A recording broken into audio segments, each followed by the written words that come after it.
Imagine discovering that the software running your entire life, like your career choices, your romantic partnerships, even your daily anxieties. Right. Imagine all of that, even the exact way your stomach drops when someone cuts you off in traffic, was actually programmed when you were just a toddler. Yeah, it's a wild thought. It really is. And imagine that you've just been operating on this outdated autopilot ever since, completely unaware of the millions of lines of code humming right beneath the surface of your conscious mind. And most of us are totally unaware. Exactly. So today, we are descending into the hidden architecture of human behavior. Welcome to the deep dive. We're going to unpack this fascinating stack of psychological insights and subconscious frameworks that we've gathered. It's some incredibly powerful material. It really is. The mission today is to explore why we fail to reach our true potential, how unhealed childhood wounds secretly dictate our daily actions, and crucially, how to step out of this dormant reactive state into an awakened state of self-mastery. Which is such a profound shift in perspective. I mean, to set the stage for you listening right now, think about the areas in your life where you feel perpetually stuck. Yeah, we all have them. We do. Maybe you find yourself, overreacting to minor inconveniences or clinging to jobs and relationships that just completely drain your vitality. Right, the stuff that leaves you feeling exhausted. Exactly. And society often frames these patterns as character flaws, right?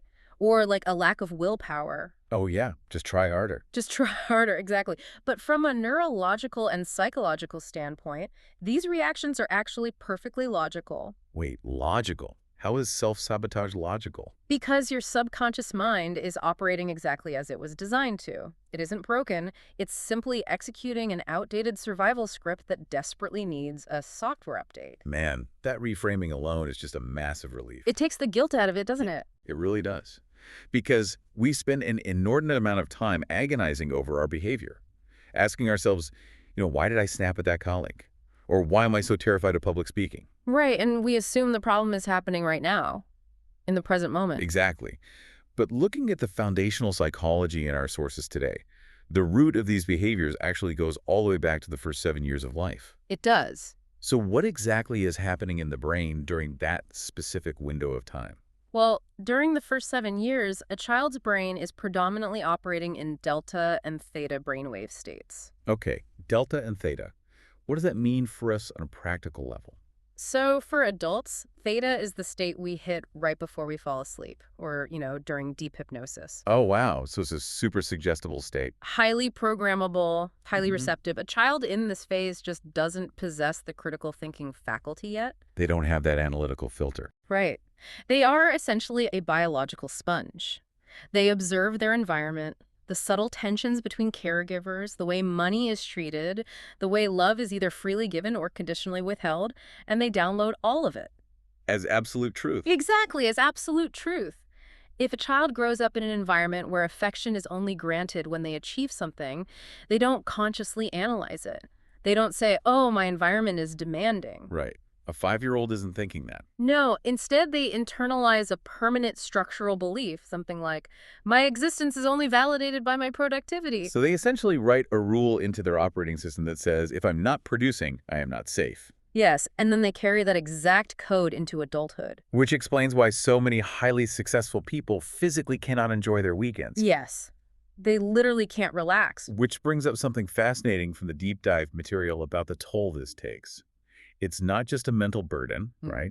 It completely warps our baseline for joy. It absolutely does. Like, people with these deeply embedded internal wounds struggle to sustain happiness. They might experience a beautiful, peaceful Sunday morning making breakfast, but their internal baseline is calibrated to a high-stress frequency. right, so they will unconsciously find a reason to ruin it. They have to. It's a biological imperative at that point. It's wild. They'll start an argument over how the eggs were scrambled or, obsess over a minor slight from 3 weeks ago. It's as if they literally cannot tolerate the absence of conflict. That is the self-sabotage mechanism in action, and its primary driver is the biological need for familiarity. Familiarity over happiness. Always. The brain is an incredibly efficient prediction machine. It just wants to know what happens next. Even if what happens next is terrible. Exactly. If tension, chaos, or emotional unpredictability was your baseline as a child, your nervous system learned to adapt to that specific climate. So peace feels wrong. Peace and stability are completely unpredictable to a brain wired for chaos. Therefore, peace feels profoundly threatening. Wow. Peace is a threat. To a dysregulated nervous system, yes. But the real danger here isn't just ruined Sundays. It's the physical manifestation of this conflict. Right. The toll it takes on the body. Because repressed emotions don't simply evaporate. When you swallow anger, grief, or chronic anxiety just to maintain the peace, that energy has to go somewhere. And this is what the sources call cellular memory. Yes, the physiological reality of cellular memory. Now, I want to push back on that term slightly because, well, cellular memory can sometimes sound a bit mystical or unscientific to some folks. Sure, it can sound a bit new agey. Yeah, exactly. We say the body remembers. What is actually happening on a biological level? Are we talking about the nervous system? We are talking about the somatic nervous system, the fascial network, and the endocrine system. Okay, break that down for us. When you experience an intense emotion that you aren't allowed to express, say, you want to scream, but you have to stay quiet to avoid punishment, your brain still releases a massive flood of neuropeptides. Stress hormones. Right. Cortisol, adrenaline, these chemicals flood your bloodstream and literally dock onto the receptors of your cells. So the chemical reaction happens whether you express the emotion or not. Exactly. And over time, chronic suppression physically alters the structure of your tissues. Your fascia, that's the connective tissue surrounding your muscles and organs it constricts. Oh, wow. This is why unexpressed trauma often manifests as chronic lower back pain, mysterious digestive disorders, or severe tension in the jaw and shoulders. The body just becomes a physical storage unit for the emotions the mind refuses to process. That is the perfect way to put it. You know, it makes me think of an analogy. Have you ever gotten a splinter in your hand? Oh, yeah. The worst. Just a tiny, sharp piece of wood.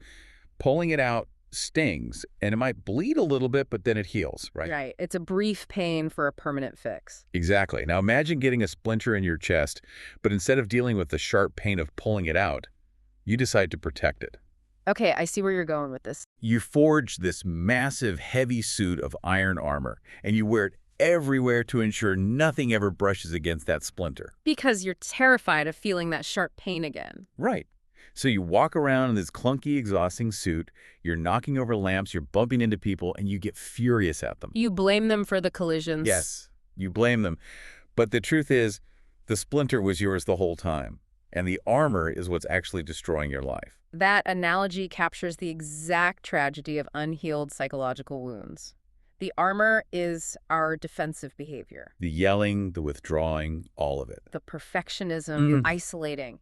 And the most heartbreaking consequence of this armor is its impact on the next generation. Because they have to deal with the armored person. Exactly. Consider a parent wearing that heavy armor who suddenly explodes with rage because their child accidentally spilled a glass of water. A completely disproportionate reaction. Right. The parent is reacting to their own hidden splinter, perhaps a deep-seated feeling of losing control. But the child only experiences the terrifying explosion of the armor. And what happens to that child's nervous system in that exact second, the moment the parent explodes? The child's amygdala, which is the brain's threat detection center, immediately signals a life or death emergency. So they go into survival mode. Instantaneously. Yeah. They go into a sympathetic nervous system overdrive. Fight, flight, or freeze. But a child can't really fight or flee. Exactly. A child cannot fight a towering adult, and they usually can't flee the house. So their biology chooses the freeze response. Wow. Their respiratory system literally pauses. They stop breathing. Their facial muscles lock into a mask of trapped panic. Just totally paralyzed. And in that moment of suspended breath and frozen tissue, a new trauma is recorded. A new splinter is implanted. So the neuropeptides flood their system, their fascia constricts, and the generational relay race of suppressed emotional trauma just begins all over again. It's a tragic cycle. That is incredibly sobering. The idea that a spilled glass of water can rewrite a child's nervous system simply because the adult hasn't processed their own baggage. It really highlights the responsibility we have to heal ourselves. It does. But recognizing this mechanism gives us the power to dismantle it. Yes, awareness is the first step. We have to look under the hood at the core engine driving all of this defensive armor. And according to the sources in this deep dive, that engine is fear. Yes, The foundational psychological consensus is that every negative defensive emotion we experience is actually a derivative of fear. All of them. All of them. Anger, jealousy, resentment, apathy, they are all secondary emotions.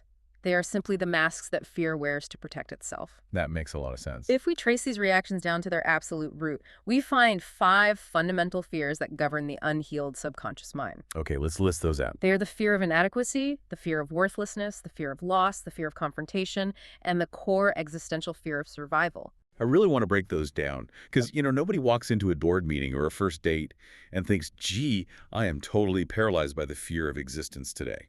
Right. They don't consciously think that at all. These fears are incredible shapeshifters. Yeah. Let's start with the fear of inadequacy. How does that typically disguise itself in everyday modern life? Inadequacy rarely looks like cowering in a corner, which is what we usually picture when we think of fear. Right, we picture someone shaking. But most often, the fear of inadequacy disguises itself as aggressive overcompensation. Oh, really? Like what? It becomes extreme perfectionism or the need to micromanage everything and everyone around you. Okay, I think a lot of people listening just felt a twinge of recognition. Oh, absolutely. Consider a manager who refuses to delegate tasks and is constantly redoing their team's work. Or a partner who continuously critiques how the dishwasher is loaded or how the laundry is folded. Right, it's exhausting for everyone involved. On the surface, it just looks like a desire for order or high standards. I just want things done right. Exactly. But biologically and psychologically, they're operating from a terrifying internal belief that they are fundamentally not enough to handle life's unpredictability. So controlling the external environment is a coping mechanism. Controlling every external variable is their way of managing their internal dread of being exposed as incompetent. Wow.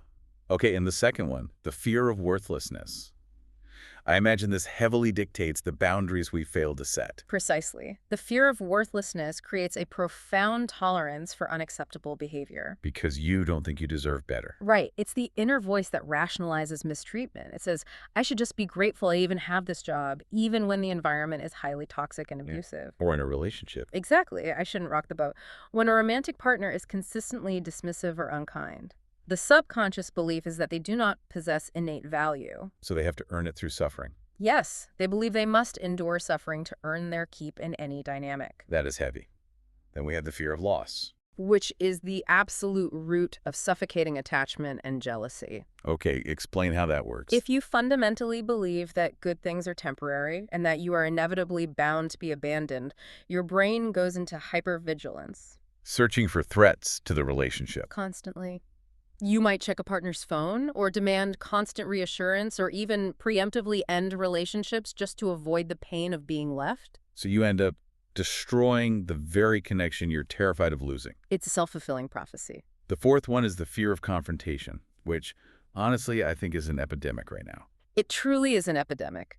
The fear of confrontation creates the chronic people pleaser. The person who can't say no. This is the person who volunteers for every project at work and says yes to every social obligation while secretly drowning in resentment. Because they're exhausted. They're exhausted and angry, but their biology perceives another person's disappointment as a literal threat to their survival. So saying no feels dangerous. Yes.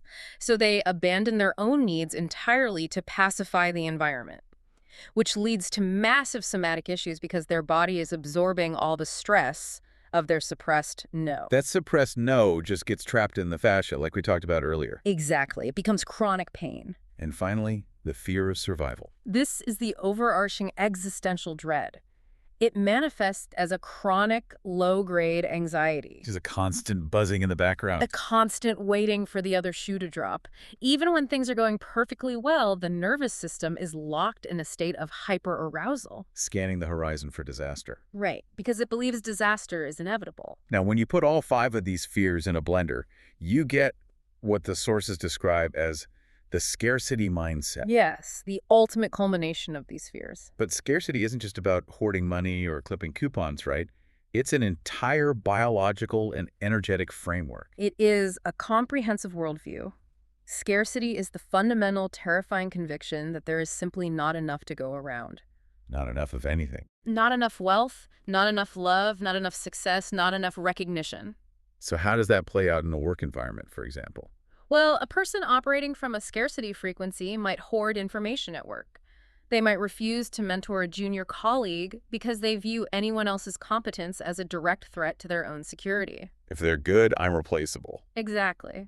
Or, in their personal life, they might find it physically painful to give a genuine compliment to a friend who just achieved something monumental. Because they feel like success is a pie. Yes. Their subconscious calculates that the friend's success somehow depletes the global supply of success, leaving less for them. Man. But wait, let me play devil's advocate here for a second. Go for it. If the fear of loss creates suffocating jealousy that ruins relationships, and the fear of confrontation creates exhausting resentment, why would our biology wire us to hold on to these patterns? It's a great question. Because if it's making us miserable, shouldn't evolutionary biology have phased this out by now? At some point, shouldn't the brain realize we aren't actually being chased by tigers anymore? Yeah. And that an email from our boss isn't a lethal threat?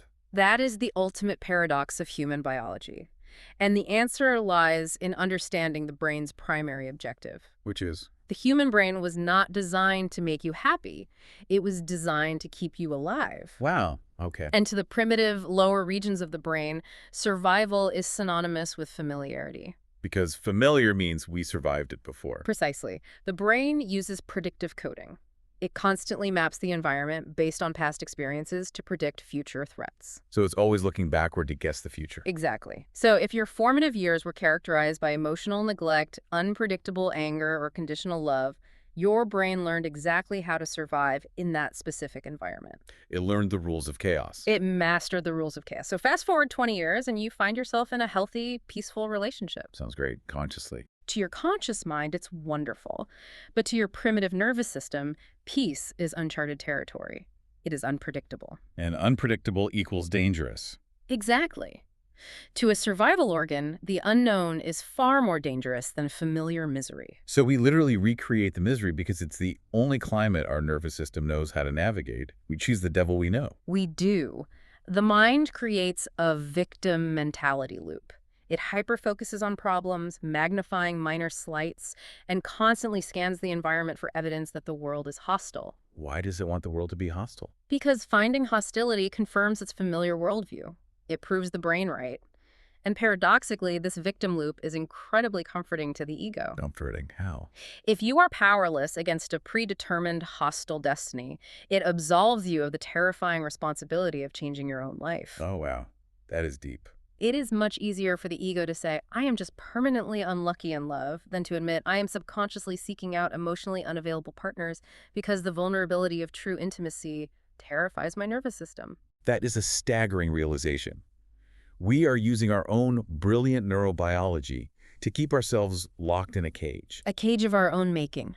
But recognizing the bars of the cage is the first step to walking out of it, right? Absolutely. The psychological frameworks we're exploring today insist that beneath this heavy armor, beneath these 5 root fears, there is an incredible, untapped capacity. A huge amount of potential. A highly integrated, powerful version of ourselves just waiting to emerge.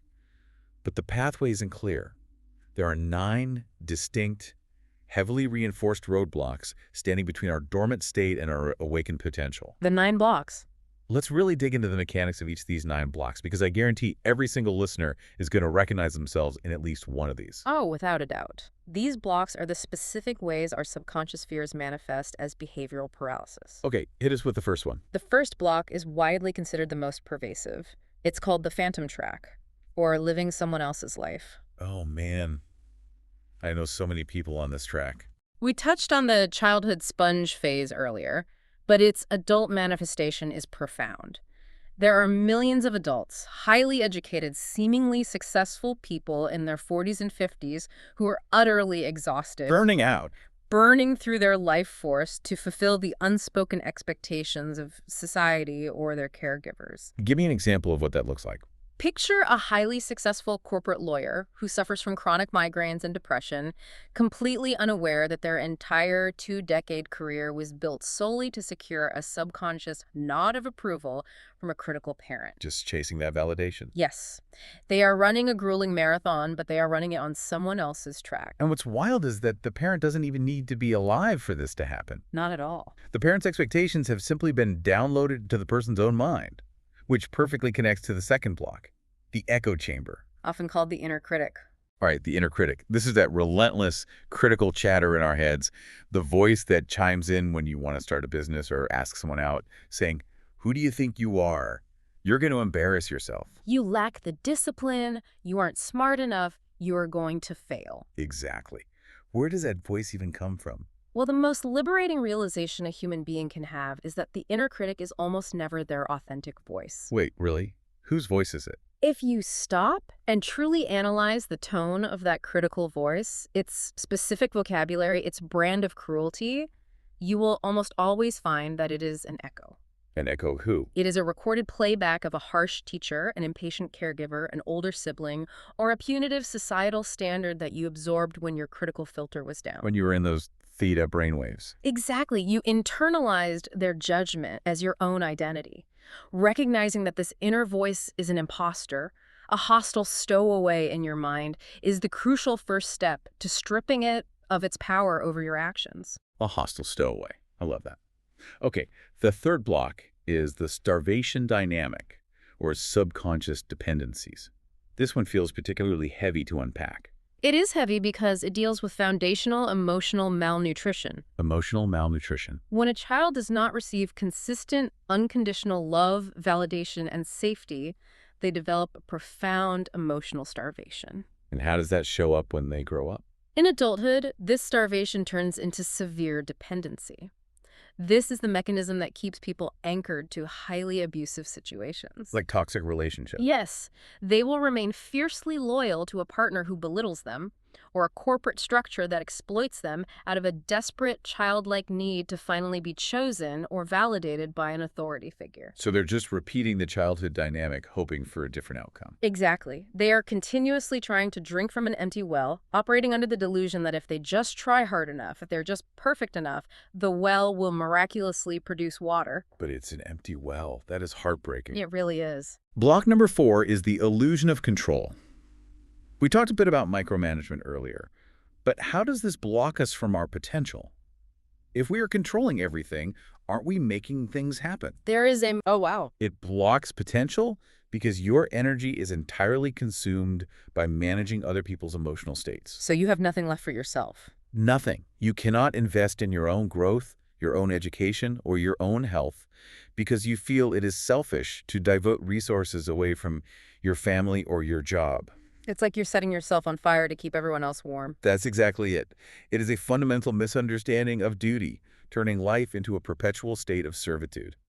Then we have block 6, which always sounds paradoxical to me, the visibility threat, or the fear of success. Yes, the fear of success. Why on earth would we block ourselves from succeeding? Everyone wants to succeed. Consciously, yes. But because success brings visibility and visibility brings vulnerability. Right. People can see you. To the subconscious mind, standing out from the crowd makes you a target. If you succeed, people will look at you, expect things from you, and inevitably criticize you. And if your core fear is confrontation or worthlessness, for someone with those core fears, the idea of being visible and potentially criticized is biologically terrifying. So what do? They subconsciously sabotage their own projects right before the finish line, or they consistently play small to remain invisible and therefore safe. Block 7 is hyperindependence, the I don't need anyone trauma response. This one is tricky because society often praises extreme independence as a virtue. Self-made, right. But neurologically, it is often a severe trauma response to early abandonment or unreliability. So if you couldn't count on your parents. If the people you relied on as a child consistently failed you, your nervous system learns that depending on others equals danger. And how does that block potential? Because no human being achieves self-mastery or massive success in a vacuum, Hyper-independent people hit a ceiling because they refuse to collaborate, they refuse to delegate, and they physically cannot receive help. Which just leads to massive burnout. Inevitably. Block 8 is the perfectionism trap. Perfectionism is the ultimate defense mechanism. How so? It is the belief that if you just look perfect, act perfect, and produce perfect work, you can avoid the pain of judgment and shame. If I'm flawless, nobody can hurt me. Exactly. But it blocks potential because perfection is an impossible standard, meaning the person rarely ever launches the business, publishes the book, or expresses their true art. They just tweak it forever. They remain paralyzed in the planning phase forever, mistaking their procrastination for high standards. Mistaking procrastination for high standards. Ouch. That one stings. And finally, block 9. Somatic disconnection. This is the state of living entirely from the neck up. From the neck up, what does that mean? Many people, particularly in highly analytical fields, completely sever the connection between their conscious mind and their bodily sensations. They just ignore their bodies. They ignore their gut feelings, they push through exhaustion with caffeine, and they numb their physical tension with alcohol or endless scrolling. But don't you need to push through sometimes to reach your potential? Sometimes, but true potential requires deep intuition. And intuition is a somatic process. It happens in the body. If you cannot feel your body, you cannot access your full intelligence. You know, hearing all 9 of these blocks laid out like that, it makes me think of someone standing in the middle of a rushing river. Okay, paint that picture for me. They are absolutely terrified of the current, so they are clinging for dear life to a massive, slippery rock. Holding on tight. Yeah, their muscles are burning, their hands are raw and bleeding, but they're absolutely convinced that if they let go of this rock, the current will sweep them away and they will drown. Right. And they hold on to this rock for years. That rock is the hyper-independence or the toxic relationship or the illusion of control. It's whatever block they're using to feel safe. Exactly. But what they don't realize, because their panic keeps their eyes squeezed shut, is that the water is only ankle deep. Wow. The sheer terror of letting go is the only thing preventing them from simply standing up, releasing the heavy rock, and casually walking to the sunny shore. That is a deeply accurate visualization. The illusion of the danger is what keeps the nervous system paralyzed. The water is ankle deep. The water is ankle deep, but the amygdala is screaming that it's a waterfall. So awareness is the first step, Yeah. right? Recognizing the ankle deep water, naming the fake inner voice, identifying the heavy armor. Yes, awareness is crucial. But awareness alone doesn't rewrite the code. Yeah. You can know exactly why you were clinging to the rock, but you still have to physically let it go. Insight isn't enough on its own. Exactly. We cannot solve our neurobiological problems with the same panicked mind that created them. We need a manual override. We do. We need a new set of tools to bring our logical brain back online. So let's move into the most actionable part of this exploration, the 5-step blueprint for subconscious transformation. This is where we transition from understanding the theory to applying absolute practical empowerment. I am ready for this. Moving from the dormant, sleeping state to the awakened state requires physical action. And step 1 begins with the most fundamental autonomic function of human life, breath work. Right. Specifically, the 4-4-4 method. I really appreciate this starting point because it takes it out of the realm of abstract intellectual psychology and anchors it right into our biology. Right into the body. Because we established earlier that when a trigger happens, we instinctively freeze and stop breathing, trapping that fear in our fascial network. So how does the 4-4-4 method counter a lifetime of trauma? It serves as a mechanical override for your physiological lock. How does that work? When you are triggered by an external event, say, an aggressive email from a client, your visual cortex registers the threat, signals the amygdala, and within milliseconds, your body reverts to that childhood freeze or fight state. Heart rate spikes. Your heart rate spikes, your digestion halts, and you hold your breath. The 4-4-4 method forces a hard reset of this sequence. Walk us through the steps of it. You inhale deeply through your nose, expanding your diaphragm for a count of 4. You hold that breath at the top for a count of 4, and you exhale slowly, completely emptying your lungs for a count of 4. But logically, the aggressive email is still sitting there in the inbox. Yes, the external trigger hasn't changed. So why does counting to 4 and moving my diaphragm suddenly convince my brain that I am not in danger? How does that stop the panic response? Because you are manipulating the vagus nerve. The vagus nerve. Yes. The vagus nerve is the information superhighway connecting your brain to your major organs. When you consciously slow your breath, particularly emphasizing a slow exhale, you are sending a direct biological signal up the vagus nerve to your brainstem. And what does that signal say? It says, we are safe. If we were being chased by a predator, we would not have the luxury of breathing this slowly. Oh, that is a brilliant hack. It is. Yeah. This physical action activates the parasympathetic nervous system, the rest and digest mode. Which counters the fight or flight. Exactly. It forces the nervous system out of the amygdala's panic state and physically reroutes blood flow back to your prefrontal cortex. And the prefrontal cortex is the logic center. Yes, the prefrontal cortex is the logical, reasoning, executive center of your brain. You literally cannot think your way out of a physiological trigger, but you can breathe your way out of it. You breathe the blood back into the part of your brain that can actually solve the problem. That is incredible. It's the foundation of all regulation. Which sets us up perfectly for step 2, emotion identification. Yes, step 2. Because once you have breathed your way back into your logical brain, the adrenaline is dropped, but the emotion is still sitting there, right? But an underlying feeling is still present. So you have to stop and ask yourself, what am I actually feeling right now?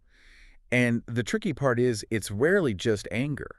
Almost never. Anger is the great deceiver of human emotions. The great deceiver. In psychological terms, anger is best understood as a bodyguard. A bodyguard. I love that metaphor. It is a loud, aggressive, highly mobilized bodyguard designed to protect a much more vulnerable, hidden emotion shivering behind it. So anger has a purpose. Oh, definitely. From an evolutionary standpoint, anger is useful because it provides the kinetic energy needed to fight off a physical threat.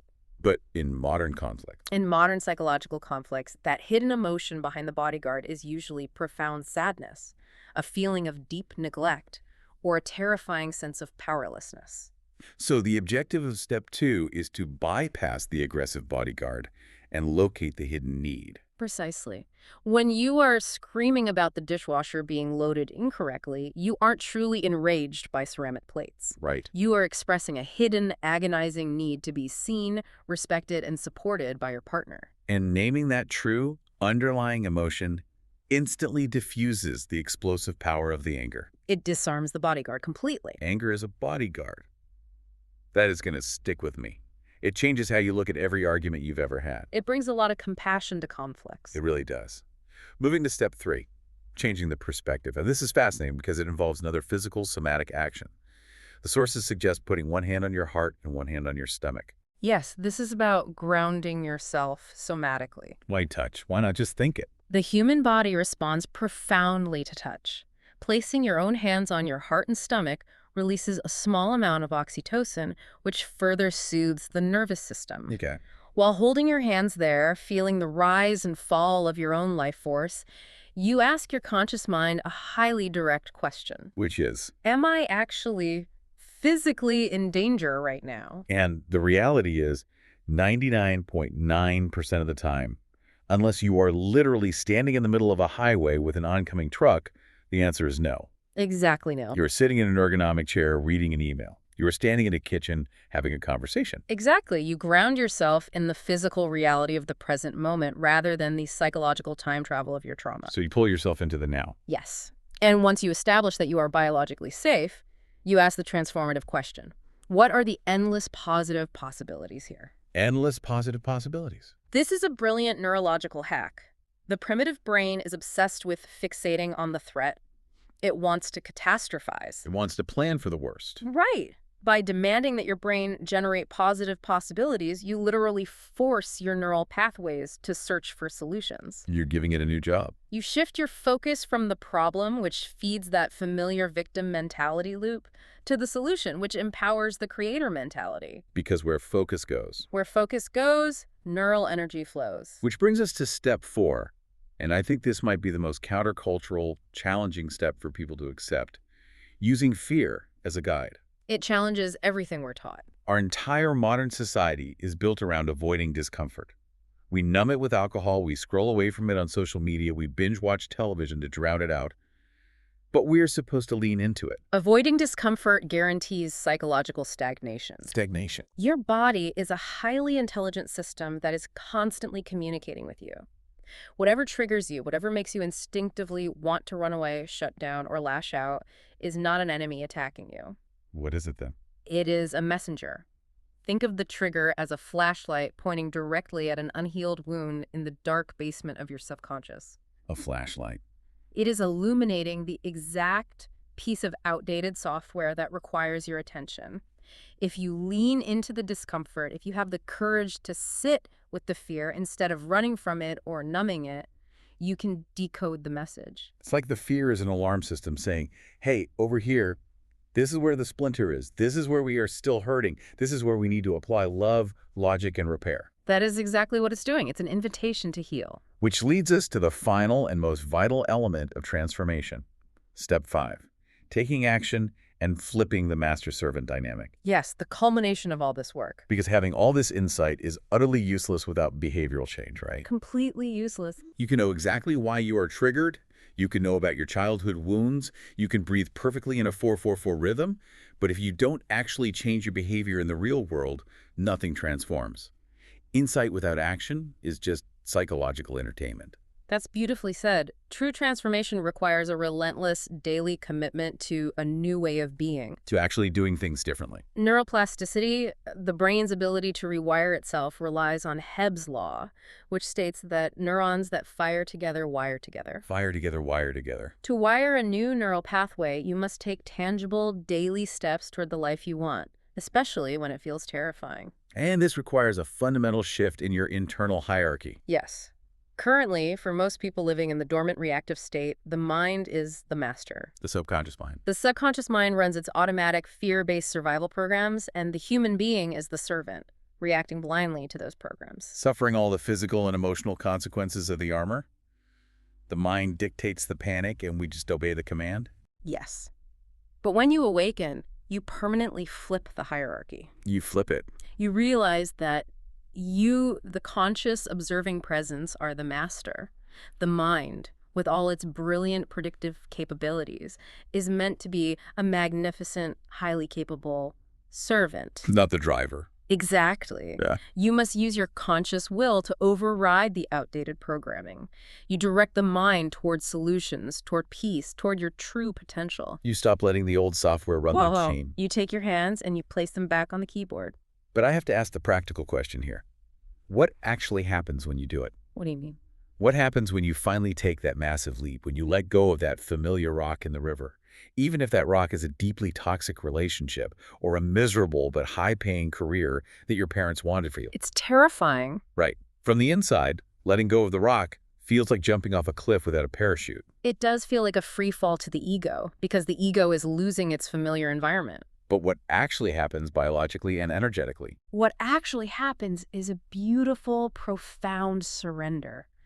When you finally start betraying your own heart to pacify others, when you stop exhausting your nervous system, fighting to maintain an illusion of control based on scarcity, the immense friction in your life simply dissolves. The friction just goes away. You align with your authentic biology, and when that happens, the cascade of positive effects is staggering. Like what?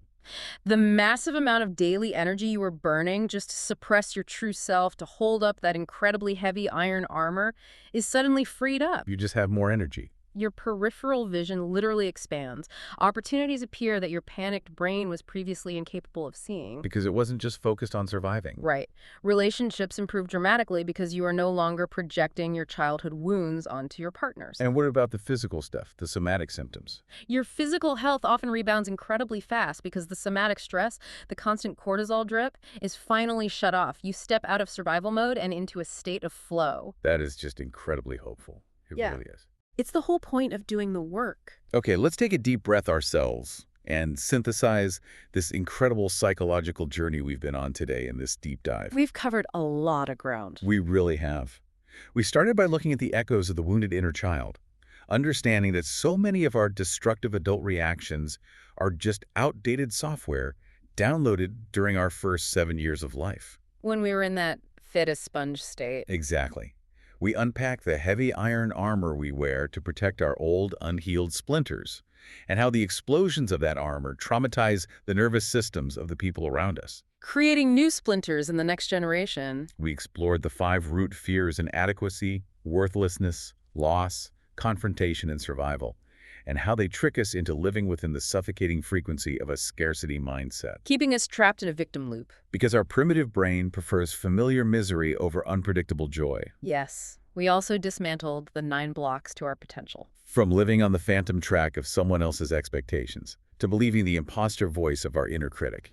To clinging to the rocks of hyper-independence, perfectionism, and somatic disconnection. Because our amygdala falsely tells us the ankle-deep water is a raging flood. Exactly. And finally, we armed ourselves with a highly practical, biologically grounded 5-step blueprint. The manual override. Breathe 4-4-4 to manually override the vagus nerve and bring the prefrontal cortex back online. Identify the hidden, vulnerable need cowering behind the loud bodyguard of anger. Shift your perspective by physically grounding yourself with touch and demanding your brain find positive possibilities. Use your fear as a flashlight to locate the wounds that need healing. And finally, take courageous daily action to flip the hierarchy, becoming the conscious master of your mind, rather than the blind servant of its fears. It is a profound and comprehensive toolkit, but it is vital to remember that integrating this work is a lifelong, iterative journey. It's not a one-time fix. No, you do not rewrite 30 years of dense subconscious neural pathways in a single afternoon. So people shouldn't beat themselves up when they slip. Exactly. There will be days when you stumble. There will be moments when the heavy armor goes instinctively back on, when you yell about the dishes, when you shrink away from an opportunity. That's just being human. The goal of this process is not instant, flawless perfection. The goal is progression. Progression over perfection. Every single time you manage to pause and take a 4-second breath instead of shouting, every time you choose curiosity over defensiveness, you are literally rewiring your brain. Changing the actual physical structure of it. You are changing your biological future in real time. And in doing so, you are breaking a generational chain of trauma. I absolutely love that. You are changing your biological future in real time. Thank you to everyone listening and exploring these incredibly deep mechanics with us today. It takes immense courage to look inward at our own programming, and just by engaging with these concepts, you are taking that crucial first step. As we conclude our deep dive today, I want to leave you with a different lens through which to view all of this. Okay, let's hear it. We have spent this time discussing our fears as outdated software, as blocks, as things to be overcome. But consider the grand scope of human evolutionary biology. The big picture. What if these deeply painful fears, these complex neuroses, are not actually a bug in the human system? What if they're the necessary friction, the chrysalis, for the next stage of human emotional evolution? Wow. For thousands of generations, humanity's only goal was physical survival. Now, we are the very first generation possessing the neurobiological understanding to actively direct our own psychological evolution. That is huge. Your fears are not your failing. They are the exact raw material you have been given to forge a higher, more awakened state of human consciousness. The pain of the splinter is simply the invitation to finally evolve. Consider the thing you're currently clinging to the most. The relationship, the job, the self-limiting belief. You hold on to it because you are terrified of what happens if your hands are empty. But ask yourself this: what if your hands need to be empty so you can finally catch the life you were actually meant to live? Wow, your fears are the raw material for evolution. And what if your hands need to be empty? Let that sink in. Thank you for joining us on this deep dive. Until next time, keep questioning your programming, keep breathing through the triggers, and keep exploring the incredible, untapped potential within you. Have a wonderful day.